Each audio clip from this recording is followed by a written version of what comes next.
எங்கள் ஊர் பக்கத்தில் ஒரு சின்ன ஒரு நகரம் இருக்குது, பரமக்குடின்னு பேர். அங்கே ஆல் நைட் ப்ரேயர் நடத்தினோம். நான் சொல்வது 83 84. ஒரு அம்மா ரெகுலராக வருவாங்க. வந்துட்டு என்ன செய்வாங்கன்னா, அது நல்ல கூட்டம் வரும், ஒரு 1000 பேருக்கு மேலே வருவாங்க. ஒரு கல்யாண மகாலில் நடக்கும். அந்த அம்மா நல்லா வந்து படியை வாரி சீவி பூவெல்லாம் வச்சு ஆல் நைட் ப்ரேயருக்கு வருவாங்க.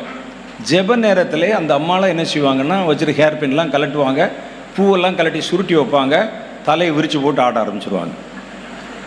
இவன்னு கட்டி நாக்கெல்லாம் துருத்திட்டு ஆடுவாங்க. கொஞ்சம் நேரம் கழித்து அவர்களே ஒன்றும் சொல்ல மாட்டாங்க, அவங்களே எந்திரிப்பாங்க, மறுபடியும் ஹேர் பின்லாம் மாட்டுவாங்க, பையை தூக்கிட்டு பரப்பிடுவாங்க. நான் சொன்னேன், அடுத்த முறை அந்த அம்மா ஆடினா பிடிச்சி வைங்க. வருது, ஆடுது, அது பாட்டு போயிடுது, எதுக்கு ஆடு? அப்புறம் அந்த அம்மா கூப்பிட்டு விசாரிச்ச சொல்கிறாங்க, நான் இங்கே மாத்திரம் இல்லை தம்பி, நான் காளையார் கோயில் ஆடி இருக்கிறேன், சென்னையில் ஆடி இருக்கிறேன், மதுரையில் ஆடி இருக்கிறேன், என்னமோ ஒரு பெரிய டான்ஸ் ஆடிட்டு வர்ற மாதிரி இந்த ஊரில் ஆடி இருக்கிறேன், அந்த ஊரில் ஆடி இருக்கிறேன் அப்படின்னு. அந்த அம்மா வந்து கேட்டது கூட கிடையாது, இந்த பிசாசுலேருந்து எனக்கு விடுதலை வேணும்னு.